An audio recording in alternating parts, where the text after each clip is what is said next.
By the early 1900s, the Ottoman Empire, once a titan stretching from the Middle East to Europe, was bleeding from within. Revolts, defeats, and a crumbling economy had weakened it to the core. And in 1912, 4 small Balkan nations decided to finish the job. Welcome to Neo Historica A.I, where we uncover the wars, betrayals, and turning points that shaped our world. Today, we dive into the First Balkan War, a brutal, lightning-fast campaign that ended centuries of Ottoman rule in Europe, and, in doing so, lit the fuse for World War I. This isn't just a story of battles. It's the story of an empire's last gasp and the birth of a new, dangerously unstable Europe. By the late 19th century, the Ottoman Empire was widely known as the sick man of Europe. The once mighty state was losing its grip. Plagued by staggering debt, constant rebellion, and a series of humiliating military defeats. The Russo-Turkish War of 1877–78 was a turning point. The resulting Treaty of Berlin fundamentally reshaped the Balkans, carving out newly independent nations like Serbia, Romania, and Bulgaria from former Ottoman lands. But this newfound freedom didn't bring peace. Instead, it fueled fierce rivalries. Each new nation, fired by nationalist ambition, wanted to expand its borders and liberate its people still living under Ottoman rule. The grand prize was Macedonia, a diverse, strategically vital region that Serbia, Bulgaria, and Greece all claimed as their own. The air in the Balkans was thick with tension, a complex web of historical grievances and future ambitions, all centered on the decaying heart of the Ottoman Empire. The stage was set for a bloody confrontation. Then, in 1908, a seismic shockwave hit the empire from within. A group of reform-minded officers known as the Young Turks launched a revolution. Their goal was noble, to save the empire by modernizing its government, constitution, and military. But their timing couldn't have been worse. Instead of stabilizing the state, the revolution created a power vacuum, signaling to the world that the sick man of Europe was on his deathbed. The empire's enemies seized the opportunity.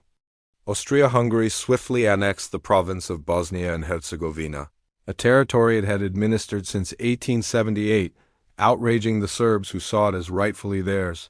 At the same time, Bulgaria declared its full independence, casting off the last symbolic ties to Ottoman authority. Nationalist uprisings erupted across the remaining European provinces, especially in Albania. The Ottoman state, once the center of regional power, now found itself surrounded by neighbors hungry for its territory and driven by a potent mix of ambition and historical hatred. The empire's last breath was turning into a death rattle. Sensing this profound weakness, a moment of unprecedented unity occurred. The bitter rivals of the Balkans, Serbia, Bulgaria, Greece, and Montenegro put aside their differences to form a secret military alliance, the Balkan League. Orchestrated with a quiet nod from Russia, their shared goal was simple and ruthless: to drive the Ottoman Empire out of Europe once and for all and divide the conquered lands among themselves. Each nation had its own agenda. The Serbs and Greek-eyed Macedonia. The Montenegrins wanted parts of modern-day Albania and Kosovo. But it was Bulgaria, boasting the largest and best-equipped army in the region, that had the grandest ambitions. The Bulgarians aimed for dominance, seeking not just Macedonia but also Thrace, which would give them control of the strategic Aegean coastline and bring them dangerously close to the Ottoman capital of Constantinople itself. The alliance was a ticking time bomb. In October 1912, the smallest member, Montenegro, lit the fuse. It declared war on the Ottoman Empire, and the other League members quickly followed suit. A war that European powers had feared for decades had finally begun. The entire Balkan Peninsula was about to ignite in flames. The war began with a stunning blitzkrieg.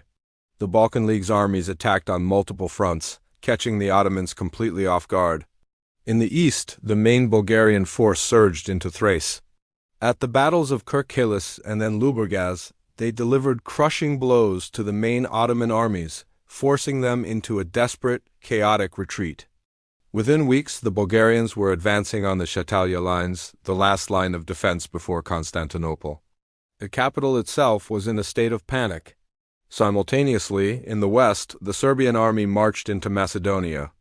At the Battle of Komanovo, they decisively defeated the Ottoman Vardar army, securing northern Macedonia and moving south to liberate ancient Serbian lands.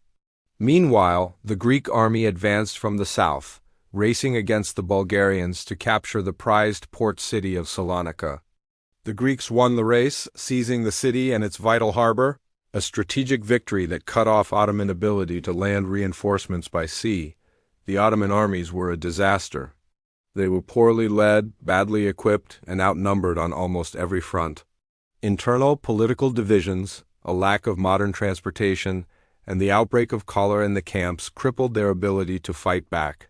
Adding to their woes, the Greek navy achieved total supremacy in the Aegean Sea, blockading Ottoman ports and preventing the transfer of troops from Anatolia.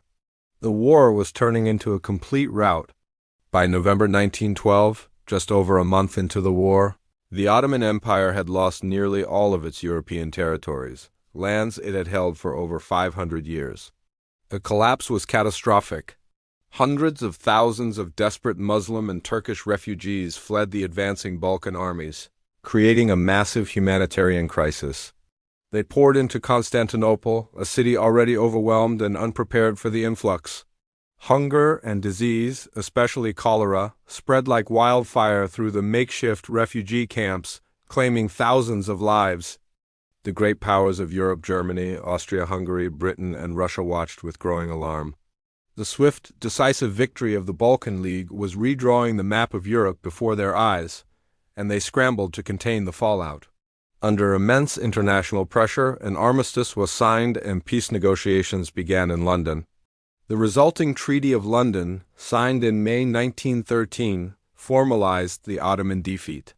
The empire was forced to surrender all of its European territories west of a designated line running from Mydia on the Black Sea to Enos on the Aegean coast. It was a humiliating end. All that remained of Ottoman Europe was a small sliver of land protecting Constantinople.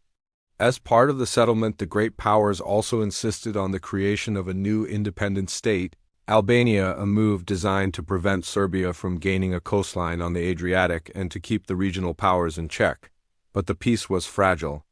The Balkan League's unity, born of a common enemy, evaporated the moment that enemy was defeated. The ink on the Treaty of London was barely dry before the victors began to quarrel over the spoils. The main point of contention was, predictably, Macedonia. Bulgaria, which had done the heaviest fighting and suffered the most casualties, felt it was entitled to the lion's share. However, Serbia and Greece had already occupied most of the region and, in a secret pact, agreed to defy the original terms of their alliance to keep Bulgaria out. The Bulgarians were furious, believing they had been betrayed. Tensions escalated rapidly. Russia, the League's original patron, tried to mediate, but the nationalist ambitions were too strong to contain. Believing its military was superior, Bulgaria decided to settle the dispute by force. In June 1913, it launched a surprise attack against its former allies, Serbia and Greece. This act of aggression ignited the Second Balkan War. The conflict was a disaster for Bulgaria. Not only were the Serbs and Greeks prepared, but Romania and even the Ottoman Empire joined the fight against them, eager to grab territory. Within a month, Bulgaria was defeated, stripped of many of its gains from the First War. Europe now stood on a knife's edge. The Balkan Wars had shattered the old order, creating a volatile mix of empowered new states, bitter rivalries, and unresolved territorial disputes. Serbia emerged stronger and more ambitious than ever, setting it on a direct collision course with Austria-Hungary. The balance of power was broken. Within a single year, these smoldering tensions would erupt, and the assassination of an Austrian archduke in Sarajevo would be the spark that ignited the First World War. The fall of Ottoman Europe was more than just the end of an empire. It was the violent birth of a new era, an era defined by nationalism, shifting borders, and a century of conflict. The great powers thought they could control the fires in the Balkans, but they were wrong. This wasn't just another regional squabble. This was the fuse that lit the Great War. If you love deep, cinematic history that explores the critical moments that defined our world, make sure to subscribe to Neo Historica A.I. we bring the world's forgotten wars and pivotal turning points to life. Thanks for watching, and we'll see you in the next chapter of history.